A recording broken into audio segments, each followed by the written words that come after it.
Ever been rejected? Once? Twice? How about 30 times? Imagine hearing no so often you start to wonder if yes even exists. That's not a movie plot. It's the real-life story of Jack Ma, a man who built a multi-billion-dollar empire after a lifetime of setbacks. If you've ever felt like giving up, this story is for you. So, who was Jack Ma before he became the legendary founder of Alibaba? He was just a kid in Hangzhou, China, a city that was slowly opening up to the world in the 1970s. He was small, not particularly athletic, and definitely not what you'd call a model student. In fact, he failed his primary school exams twice. He failed his middle school exams 3 times. It seemed like academic success was just not in the cards for him. But there was one thing Jack was passionate about: English. He saw it as his window to the world. For 9 years, rain or shine, he would ride his bike for 45 minutes to a hotel near Hangzhou's famous Westlake, just to practice English with foreign tourists. He'd offer to be their free tour guide, soaking up not just the language, but also a different way of thinking. This wasn't about grades. It was about pure, unadulterated curiosity.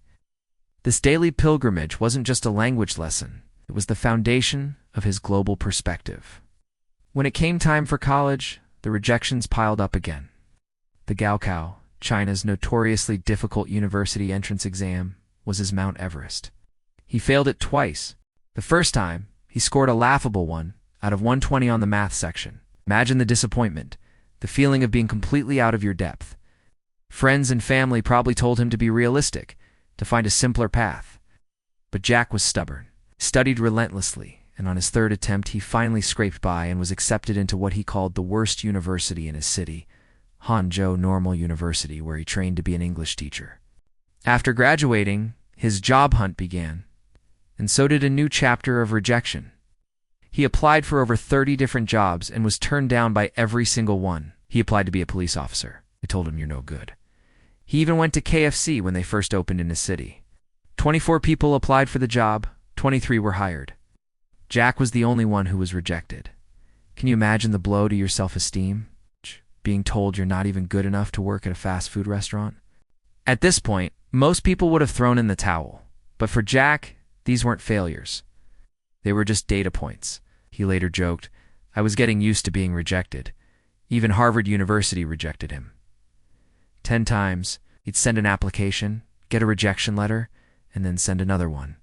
He wasn't delusional. He was just relentlessly optimistic, treating each no as a not yet. He eventually landed a job as an English teacher, earning a meager $12 a month. He was a great teacher, loved by his students for his energy and unconventional methods. But he knew this wasn't his final destination. The world he'd learned about from those tourists by the lake was calling. The turning point came in 1995 on a trip to the United States as a translator. In Seattle, a friend showed him something that would change his life forever: the internet. His friend told him, "Jack, this is the internet. You can find anything you want on it." Cautiously, Jack typed his first search query: beer. He saw beers from Germany, from Japan, from the USA, but he saw nothing from China. Then he searched for China.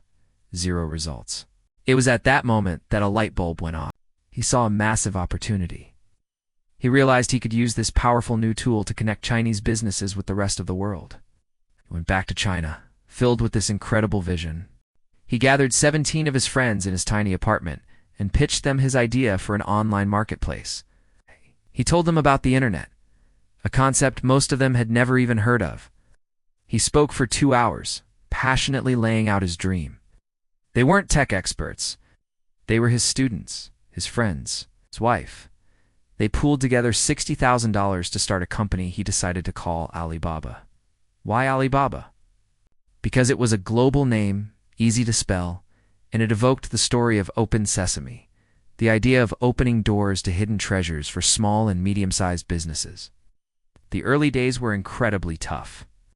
They had no money, no technology, and no powerful connections. For the first 3 years, Alibaba didn't make a single dollar in profit. They were burning through their initial investment. People called him Crazy Jack. They thought his idea of e-commerce in China, a country with very little internet infrastructure at the time, was pure fantasy. He was trying to sell a concept that nobody understood or trusted. They faced fierce competition, especially from the American giant eBay, which entered the Chinese market with its Taobao competitor. eBay had deep pockets and a proven business model.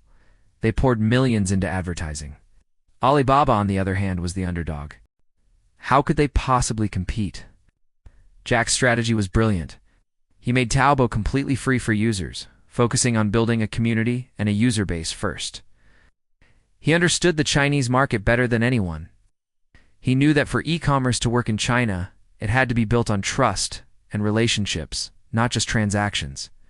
He famously said, "eBay may be a shark in the ocean, but I am a crocodile in the Yangtze River. If we fight in the ocean, we lose. But if we fight in the river, we win." And win they did. By understanding the local culture and prioritizing the user experience, Alibaba's Taobao eventually forced eBay to retreat from the Chinese market. It was a classic David versus Goliath victory. To solve the crucial problem of trust between buyers and sellers who had never met, Jack and his team invented Alipay in 2004. It was an escrow service. The money would be held by Alipay and only released to the seller once the buyer confirmed they had received the goods and were happy with them. This single innovation unlocked the floodgates of e-commerce in China. People were finally comfortable buying things online. At the time, bankers told him it was the stupidest idea ever, but Jack pushed forward anyway, saying, "If somebody has to go to jail for this, I will go." From there, Alibaba's growth was exponential. The company went on to have the biggest IPO in history in 2014, raising $25 billion on the New York Stock Exchange. The English teacher who earned $12 a month, the man rejected by KFC, had become one of the wealthiest people in the world. So what's the real lesson here? Jack Ma's story isn't about being the smartest, the strongest, or the luckiest. It's a testament to the power of resilience, vision, and an almost irrational level of optimism. He taught us that rejection is not a verdict, it's a redirection. He saw failure not as an endpoint, but as a necessary part of the journey. He wasn't afraid to look foolish, to dream big in a small apartment, and to believe in a future that no one else could see. His mantra was, "Today is cruel, tomorrow is crueler. But the day after tomorrow is beautiful." Most people give up tomorrow evening. The next time you face a setback or hear the word no, remember Jack Ma? Remember the kid practicing English by the lake? The applicant turned away from KFC, and the entrepreneur who built an empire from a tiny apartment. Your day after tomorrow might be closer than you think. Thank you so much for watching. If this story inspired you, please hit that like button and subscribe to our channel for more content that empowers you to chase your own dreams. We'll see you in the next video.